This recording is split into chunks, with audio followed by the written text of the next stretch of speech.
walau berjuta kata fitnah pada ulama, cinta kami pada ulama takkan sirna. Walaupun nyawa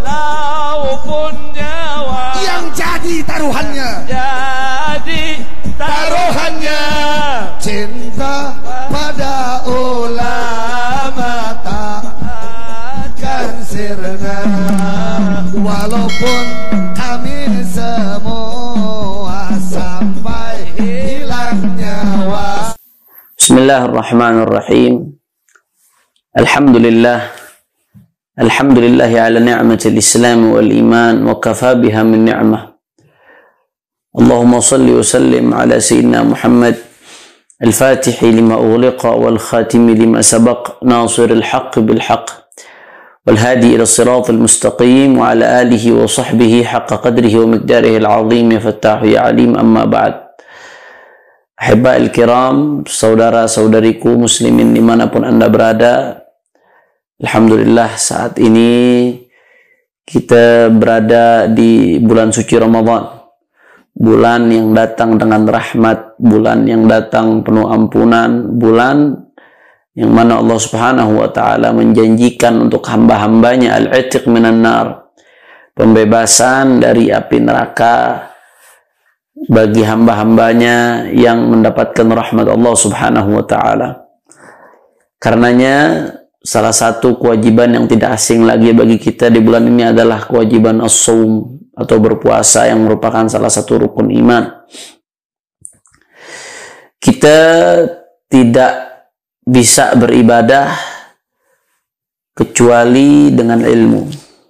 Manakala ibadah kita tanpa didasari dengan ilmu syariat yang datangnya dari baginda Nabi Shallallahu Alaihi Wasallam, maka ibadah itu sia-sia dan tidak diterima oleh Allah Subhanahu Wa Taala. Karenanya ulama mengatakan, Al-Imam Ibn Ruslan dalam Safwatuz Zubat, beliau mengatakan, wa kullu man bighairi ilmin ya'malu a'maluhu mardudatun la tuqbalu. Semua yang beramal tanpa ilmu, maka amalnya mardudah, ditolak oleh Allah Subhanahu Wa Taala, la tuqbal, tidak diterima. Bahkan orang yang beribadah tanpa ilmu, kelihatannya dia berbuat taat, tapi jangan-jangan sebaliknya dia bermaksiat. Karena at-talabbus bil ibadah al-batilah, beribadah dengan ibadah yang tidak sah atau batil, itu diharamkan oleh syariat dan mendapatkan dosa, naudzubillah min dzalik. Karenanya merupakan hal yang sangat penting dan merupakan kewajiban bagi kita untuk mempelajari segala hal yang kita diwajibkan oleh Allah Subhanahu wa taala. Pelajari rukunnya, pelajari syarat-syaratnya, pelajari apa-apa yang menyebabkan hal tersebut batal, pelajari semua masalah-masalah yang berkaitan dengan hal tersebut. Maka itulah dinamakan talabul ilm, menuntut ilmu yang merupakan kewajiban bagi setiap muslim, yakni menuntut ilmu yang berkaitan dengan apa-apa yang Allah wajibkan atasnya, sehingga dia beribadah betul-betul atas dasar ilmu syariatnya baginda Nabi Muhammad Sallallahu Alaihi Wasallam. Karenanya pada kesempatan kali ini saya akan membahas fiqhus siyam, fikih hukum-hukum yang berkaitan dengan shaum. Kita mulai dari definisi. Ta'rifuhu as-siyam lughatan al-imsak 'ani syai' kalaman kana atau ta'aman. Nah, secara bahasa, secara etimologi, puasa itu artinya adalah al-imsak 'ani syai', menahan diri dari sesuatu. As-shaum dalam bahasa Arab artinya al-imsak 'ani syai', menahan diri dari sesuatu.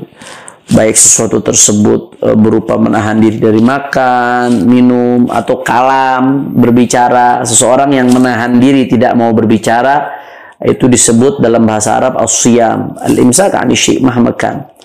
Makanya di Al-Quran Allah Subhanahu wa taala menceritakan tentang Sayyidatuna Maryam alaihissalam, inni nadzartu lirrahmani shauma. Sungguhnya aku bernazar untuk Allah Subhanahu wa taala shaum, menahan diri. Menahan diri apa maksudnya di sini? Menahan diri dari kalam. Ai imsakan wa sukutan 'anil kalam, menahan diri dari kalam. Di situ digunakan kata-kata as-siyam karena siyam secara bahasa artinya adalah menahan diri. Kemudian secara istilah syariat, secara terminologi syariat, Siam itu adalah imsakun 'anil mufattirat min tulu'il fajr ila ghurubi syams ma'an niyah.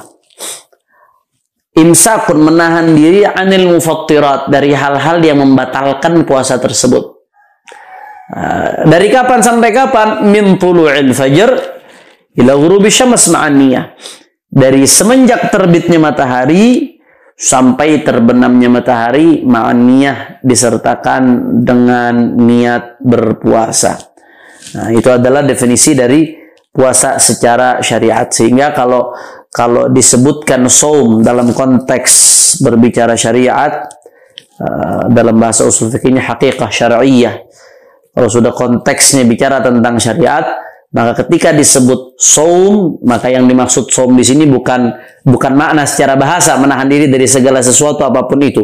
Tapi kalau disebutkan saum secara syariat, maka arti dari saum tersebut otomatis adalah imsak 'anil mufattirat, menahan diri dari hal-hal yang membatalkan puasa, min tulu'il fajr, dari terbitnya fajar, yaitu masuknya waktu subuh, ila ghurubi syams, sampai terbenamnya matahari, ma'an niyah, disertakan dengan niat. Nanti akan kita jelaskan satu persatu hal-hal yang bersifat detail, apa itu mufattirat, hal-hal yang membatalkan daripada puasa, kemudian bagaimana niat dalam puasa, masalah-masalah yang berkaitan dengan niat dalam puasa, insya Allah akan kita bahas secara rinci dan detail, insya Allah. Nah, kemudian menurut kacamata sejarah, puasa ini disyariatkan di dalam Islam pada bulan Ramadan.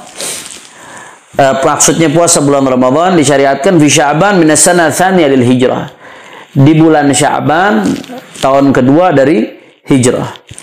Jadi sebelum itu, apalagi ketika masih di Mekah, belum ada kewajiban puasa Ramadan. Puasa Ramadan baru diwajibkan bagi umat Islam itu di bulan Sya'ban. Kewajibannya itu turun di bulan Sya'ban tahun kedua dari hijrah untuk berpuasa di bulan Ramadan pada tahun tersebut. Nah, akan tetapi puasa Ramadan ini memang min khususiyat umat Sayyidina Muhammad sallallahu alaihi wasallam. Puasa Ramadan termasuk keistimewaan yang Allah berikan kepada umatnya baginda Nabi Muhammad sallallahu alaihi wasallam. Akan tetapi kalau puasanya saja itu bukan hanya ada di umat Nabi Muhammad. Puasa Ramadan sekali lagi termasuk keistimewaan yang Allah berikan kepada umat Nabi Muhammad. Umat-umat sebelum umat Rasul sallallahu alaihi wasallam tidak diwajibkan atas mereka puasa Ramadan. Tapi khusus umat Nabi Muhammad diwajibkan bagi mereka untuk puasa Ramadan. Tapi umat-umat sebelumnya mereka juga berpuasa.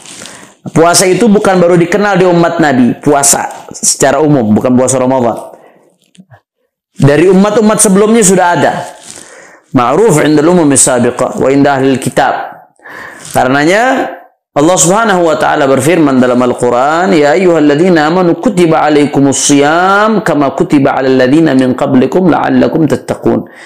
Wahai orang-orang yang beriman, kata Allah, diwajibkan atas kalian berpuasa kama kutiba 'alal ladzina min qablikum, sebagaimana puasa itu diwajibkan atas umat-umat sebelum kalian. Puasa yang diwajibkan atas umat-umat sebelum umatnya Rasulullah sallallahu alaihi wasallam bukan puasa Ramadan, tapi mutlaqus shiyam, yaitu puasa, bukan puasa Ramadan.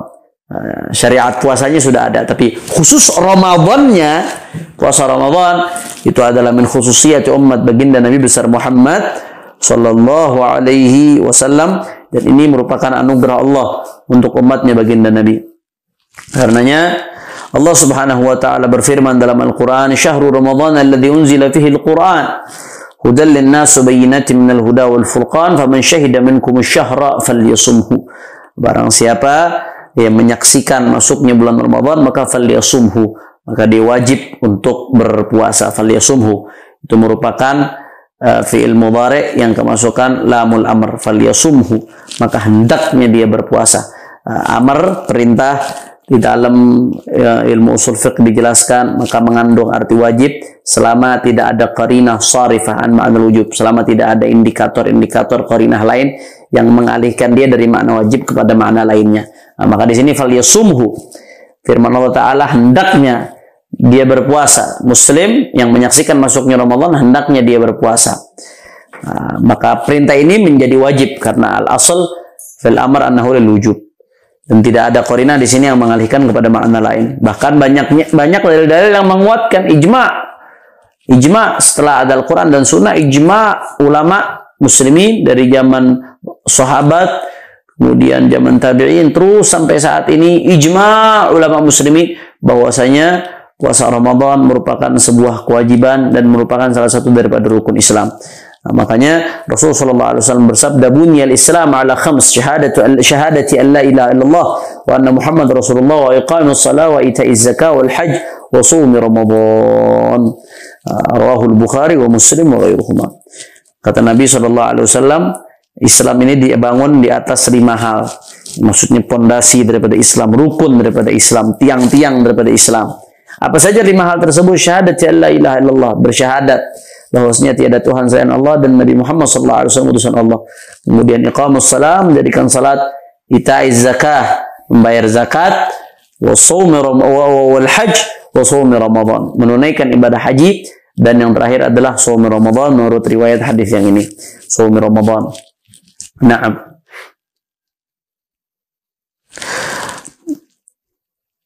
Karena puasa ini wajib dengan dalil Al-Quran Sunnah, begitu juga ijma'. Karenanya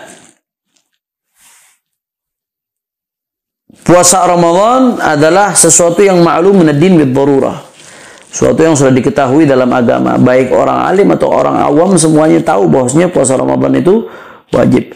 Berhubungan puasa Ramadan ini kewajibannya adalah minal qat'iyat allati hiya mimma ulima min ad-din bid-darurah, sesuatu yang betul-betul sudah diketahui dan disepakati dalam agama.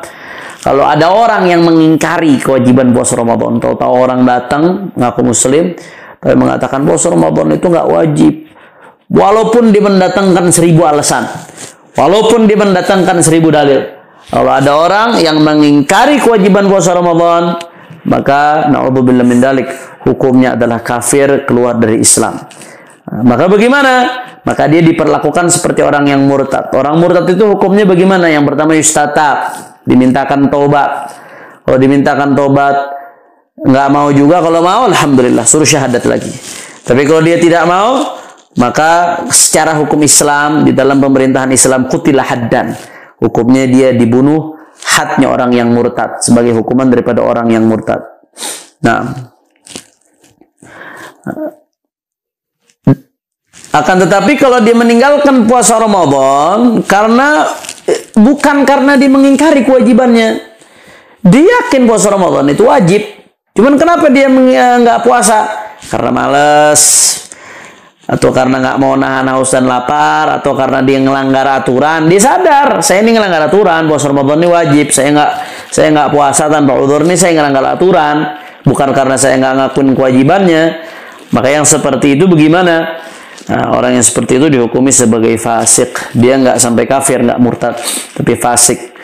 Maka kalau orang yang seperti itu wajib kita ingatkan, wajib kita nasihati agar dia puasa. Dan wajib bagi ulatul umur, bagi penguasa untuk menangkap, kata ulama, menangkap habsuhu wa man'uhu min at-ta'am wa syarab naharan liyahsul lahu shaum bidzalik walau surah. Bagi pemerintah wajib untuk menangkap orang yang dengan sengaja tidak puasa Ramadan menurut syariat, dan kalau di siang hari dia nggak mau puasa, tetap dia dicegah dari makan dan minuman selama siang hari supaya surahnya tetap dapat surah puasa, gambaran-gambaran orang puasa walaupun pada hakikatnya dia tidak berpuasa. Nah, ini adalah sekelumit prolog muqaddimah untuk kita masuk di dalam pembahasan yang berkaitan dengan fiqh siyam, fikih som.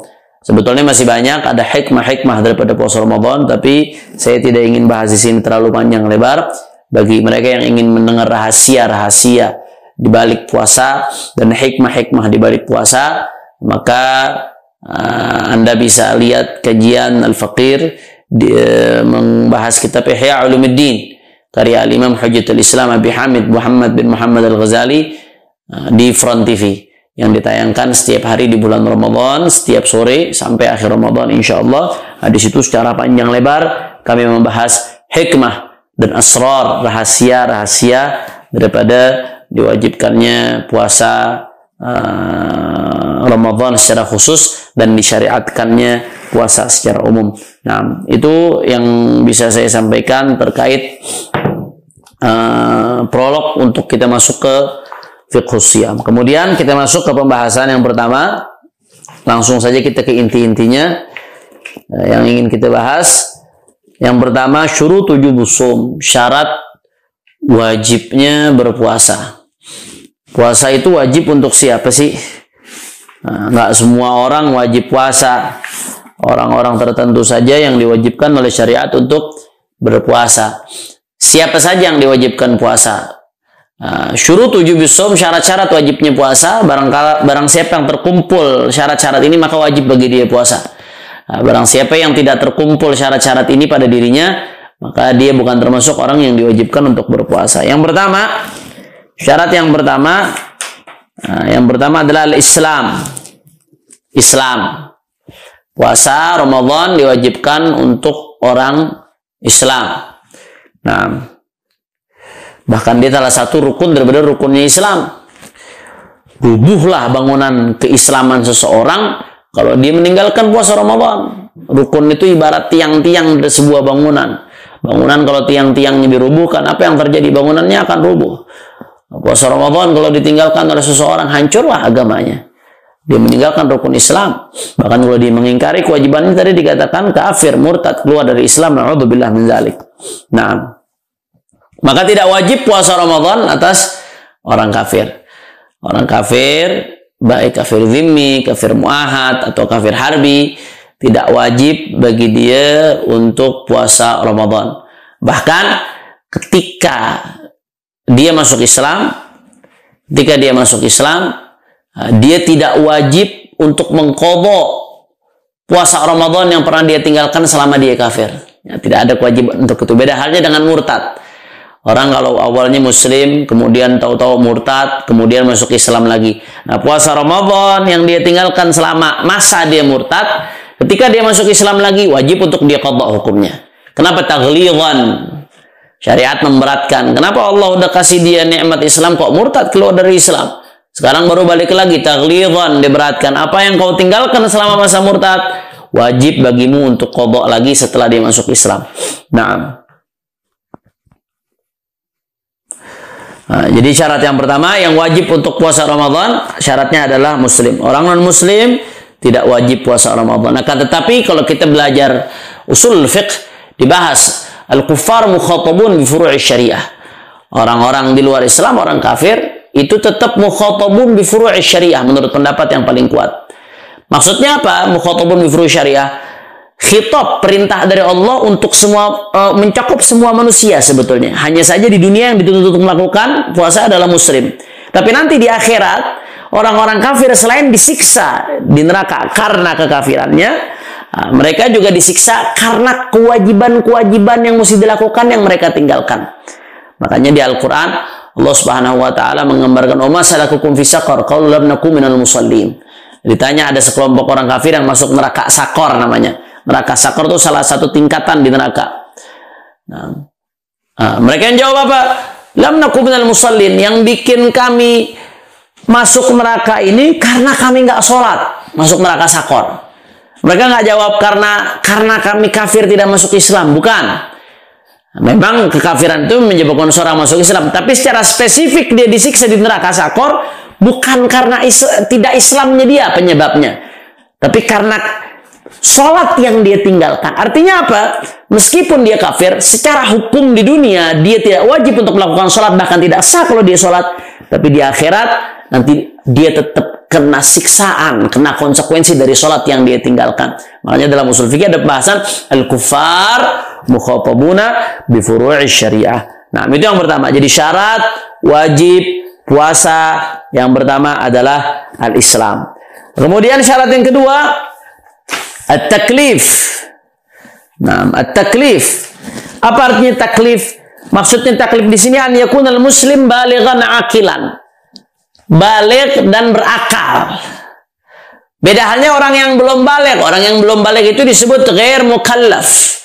Secara hukum syariat, dia tidak wajib untuk berpuasa. Orang balik tidak wajib untuk berpuasa. Akan tetapi meski demikian, anak-anak yang belum balik, orang tuanya tetap punya kewajiban untuk memerintahkan dia berpuasa ketika dia sudah mampu. Misalkan udah berumur 8 tahun, 9 tahun. Nah, ketika dia sudah mampu, maka orang tuanya diwajibkan untuk memerintahkan dia untuk berpuasa. Nah, seperti halnya dalam sholat. Di hadis Nabi SAW mengatakan, "Muru auladakum bis-shalah fi sab'in wadribuhum 'alaiha fi 'ashrin," atau kama qala sallallahu alaihi wasallam. Perintahkanlah anak kalian untuk sholat ketika umur mereka 7 tahun. Anak itu belum wajib sholat. Anak itu belum wajib sholat. Andai kata anak itu meninggalkan sholat, nggak dosa itu anak. Dia belum mukallaf, belum kena kewajiban, belum balik. Akan tetapi orang tuanya kena kewajiban untuk merintahkan dia sholat. Tujuannya apa? Supaya dia terbiasa kalau sudah balik nanti. Jadi kalau orang tuanya nggak memerintahkan anaknya, orang tuanya yang dosa. Anaknya nggak dosa, orang tuanya yang dosa ketika tidak memerintahkan anaknya. Karena dia tidak mengajarkan anaknya untuk sholat sejak dini. Wadribuhum 'alaiha fi 'ashrin. Dan kalau udah umur 10 tahun mereka nggak sholat, maka pukullah. Pukul di sini maksudnya bukan pukul sampai cedera, apalagi sampai tangan patah sampai darah. Maksud di situ darab ta'dib, bukan darab ta'dib. Pukulan-pukulan yang mendidik, pukulan yang sekiranya tidak sampai mencederai, yang sekiranya tapi memberikan efek jera kepada anak tersebut sehingga dia berpikir untuk meninggalkan sholat. Nah, kalau sholat orang tua diperintahkan untuk memerintahkan anaknya, begitu juga puasa. Begitu juga puasa. Anak-anak yang mampu, orang tua diperintahkan untuk memerintahkan mereka untuk puasa. Ajarkan dari masih kecil. Kalau udah mampu, ajarkan untuk berpuasa. Bahkan sebagian ulama mengatakan di sini, kalau sudah umur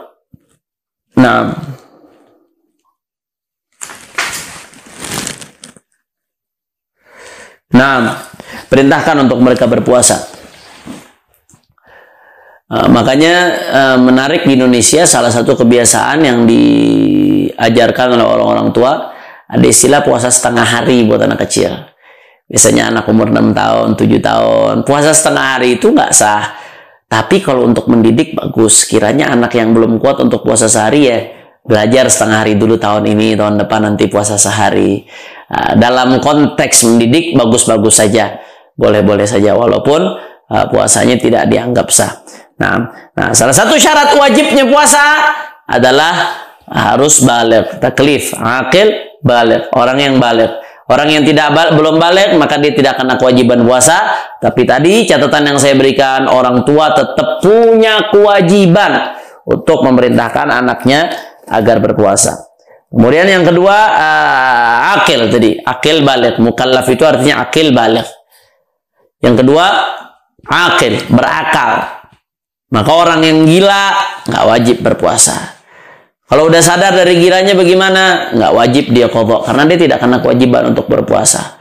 Orang yang sedang koma, tidak sadar sama sekali, benar-benar sudah di luar ghaibubah, sudah di luar dari kesadarannya, apakah dia wajib untuk berpuasa? Nggak wajib berpuasa. Kalau nanti dia sadar, apakah wajib dia membayar atau mengqadha puasanya yang dia tinggalkan selama dia koma? Tidak wajib dia mengqadha, karena ketika dia koma itu, saat itu dia tidak kena taklif. Tidak kena kewajiban untuk berpuasa, sehingga tidak ada bagi dia kewajiban untuk mengqadha daripada puasa yang ditinggalkan. Nah, adapun orang yang gila karena disengaja atau mabuk karena disengaja hilang akal, nanti kita akan bahas hukumnya pada babnya, nanti akan ada pembahasannya secara mendetail. Jadi itu syarat wajibnya puasa. Yang pertama Islam, non muslim tidak wajib. Yang kedua taklif atau mukallaf, yaitu akil balik. Anak yang belum balik tidak wajib, tapi orang tuanya wajib memerintahkan ketika anak itu tidak mampu. Begitu juga yang tidak berakal, nggak wajib. Dan kalau sewaktu-waktu dia sadar, puasa yang dia tinggalkan karena keadaan yang hilang akal itu tidak wajib untuk dia qadha, kecuali keadaan-keadaan tertentu seperti orang yang sengaja menyebabkan hilang akalnya sendiri. Nanti itu akan dibahas secara mendetail. Kemudian yang ketiga, syarat daripada syarat wajibnya berpuasa adalah al-khulu anil a'dzar al-mani'a min as-shaum aw al-mubih lil-fitr. Tidak ada uzur-uzur yang menyebabkan tidak sahnya puasa atau uzur-uzur yang menyebabkan bolehnya seseorang untuk tidak puasa. Nah, perhatikan baik-baik. Syarat yang ketiga, tidak adanya uzur yang mewajibkan seseorang, yang menyebabkan seseorang tidak sah berpuasa atau uzur yang menyebabkan seseorang boleh untuk berbuka. Nah, kalau ada uzur-uzur ini, maka dia tidak wajib berpuasa. Tapi kalau uzur ini tidak ada, maka hukumnya tetap wajib berpuasa. Jadi yang pertama, tidak ada uzur yang menyebabkan seseorang tidak sah berpuasa. Yang kedua, uzur yang menyebabkan seseorang boleh berbuka. Apa saja uzur yang menyebabkan seseorang tidak sah untuk berpuasa? Al-a'dzar al-mani'ah disebutnya. Yang pertama, at-talabbus bil haid aw nifas juz'an min ajza'in nahar. Naam. Datangnya haid atau nifas, orang yang haid atau nifas.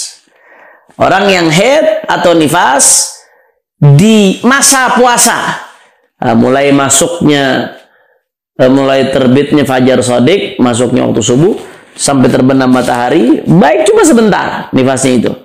Pokoknya orang yang ngalamin haid atau nifas di waktu puasa, itu hukumnya dia tidak wajib berpuasa, bahkan tidak sah kalau dia berpuasa. Nah, kemudian yang kedua, al-ighma wal junun al-mutbiq. Ya, tadi ini masuk ke yang akal. Orang yang berakal, orang yang tidak berakal, atau orang yang pingsan seharian full dari sebelum masuknya waktu sampai waktu berbuka. Orang yang seperti ini maka dia tidak sah berpuasa. Nanti akan saya bahas secara mendetail hukum orang yang gila dan orang yang kehilangan akal karena mabuk atau orang yang pingsan. Nanti akan kita bahas secara mendetail. Kemudian itu tadi a'dzar al-mani'. Kemudian al-a'dzar al-mubih lil-iftar. Udzur-udzur yang menyebabkan seseorang boleh berbuka. Apa saja? Yang pertama, al-marad alladhi yusabbib li sahibihi dararan syadid aw alaman aw inzi'ajan syadidain. Sakit yang menyebabkan seseorang boleh berbuka. Sakit yang bagaimana? Nanti akan kita bahas secara detail. Ada babnya, siapa-siapa saja yang boleh meninggalkan puasa. Kemudian yang kedua, safar tawil, safar perjalanan jauh yang tidak kurang dari 83 km dengan syarat safarnya itu safar mubah dan safarnya itu dimulai dari sebelum terbitnya fajar shadiq. Sebelum terbitnya fajar shadiq. Nanti akan kita bahas lagi secara mendetail. Nah, kemudian yang ketiga, al-ajiz 'anis siyam. Tidak mampu berpuasa. Baik karena sudah tua atau karena sakit. Sakit yang memang sudah tidak diharapkan bisa sembuh, sakit orang yang memang sudah tua, sakit yang menuju ajal, maka tidak wajib baginya som, tapi nanti dia wajib untuk bayar fidyah. Akan kita bahas insyaallah. Nah, jadi itu. Yang ketiga, syarat wajibnya puasa, tidak adanya udzur yang menyebabkan tidak sahnya puasa, al-mani'ah minas shaum, atau udzur yang menyebabkan seseorang boleh untuk fitir, boleh untuk berbuka. Nanti udzur-udzur ini akan kita bahas lagi secara mendetail pada babnya secara khusus insyaallah. Nah, jadi tiga ini. Kalau tiga syarat ini terpenuhi, maka wajib hukumnya dia berpuasa. Tapi satu saja dari tiga syarat ini nggak terpenuhi, maka tidak wajib hukumnya untuk berpuasa. Kemudian syurutus sihhatus shaum, syarat sahnya berpuasa. Apa saja syarat sah? Kalau tadi syarat wajib, manakala ada syarat yang tidak terpenuhi, maka tidak wajib puasa. Nah, sekarang akan kita bahas syurutus sihhah, syarat sah atau tidaknya puasa. Kalau syarat ini terpenuhi, maka sah puasanya. Kalau syarat ini nggak terpenuhi, maka tidak sah puasanya. Apa saja syarat-syarat sahnya berpuasa? Yang pertama, al-Islam. Nah, harus muslim. La yasih shaumul kafir. Nggak sah puasanya orang kafir. Andai kata orang kafir pengen puasa Ramadan ikut, sah atau tidak puasanya? Nggak sah. Karena syarat sahnya puasa harus muslim. Yang kedua, al-aql. Harus berakal. Orang yang nggak berakal dengan kriteria-kriteria tertentu yang nanti akan kami bahas, itu tidak sah puasanya. Nah, beda halnya dengan anak-anak. Anak-anak itu walaupun belum wajib tapi sah puasanya. Nah, anak umur 8 tahun belum balik, belum wajib dia puasa. Tapi andai kata dia puasa dengan rukun-rukun yang terpenuhi, maka sah puasanya. Nah, yang ketiga, al-khulu minal a'dzar al-mani'ah, tidak ada udzur yang menyebabkan tidak sahnya puasa seseorang seperti haid dan nifas. Manakala orang haid atau nifas memaksakan diri berpuasa, maka dia berdosa karena dia melanggar syariat at-talabbus bil ibadah al-fasidah. Tidak boleh hukumnya. Ibadahnya orang haid dan nifas dengan tidak berpuasa. Nah, jadi ini rahmat dari Allah untuk kaum wanita. Ibadahnya kaum wanita yang haid dan nifas, ya salah satunya dengan nurut kepada syariat untuk tidak berpuasa. Patuhnya dia kepada syariat untuk tidak berpuasa ketika haid dan nifas, maka itu sudah termasuk ibadah dia. Kenapa? Karena dia tunduk kepada syariatnya baginda Nabi besar Muhammad sallallahu alaihi wasallam. Nah, itu syarat-syarat daripada sahnya berpuasa. 3 tadi, Islam, berakal, dan tidak ada udzur yang menyebabkan tidak sahnya puasa. Kalau 3 syarat ini terpenuhi, ditambah dengan rukun-rukun puasa yang terpenuhi, maka sah puasanya. Tapi kalau 3 syarat ini tidak terpenuhi, maka tidak sah puasanya. Nah, begitu juga tadi, syarat wajib ada 3. 3 syarat wajib itu terpenuhi, yaitu taklif, akil balik, yang pertama, yang kedua Islam, harus muslim, dan yang ketiga tidak ada udzur yang menghalangi sahnya puasa atau yang membolehkan seseorang untuk tidak puasa. Kalau 3 syarat ini terpenuhi, maka wajib baginya untuk berpuasa. Tapi 1 saja ada syarat yang tidak terpenuhi, maka tidak wajib baginya untuk berpuasa. Nah, ini saja yang saya sampaikan kali ini. Insya Allah kita lanjutkan pada pertemuan-pertemuan berikutnya. Mudah-mudahan Allah Subhanahu wa Ta'ala selalu memberikan kita taufik dan hidayah untuk selalu menuntut ilmu dan syariatnya baginda Nabi Muhammad sallallahu alaihi wasallam. Rabbana anfa'na bima 'allamtana, Rabbi 'allimna alladhi yanfa'una, Rabbi faqihna wa faqih ahlana wa qarabatina fi dinina ya arhamar rahimin. Wassallallahu ala sayyidina Muhammad wa ala sahbihi wasallam. Alhamdulillahirabbil alamin. Wassalamu alaikum warahmatullahi wabarakatuh.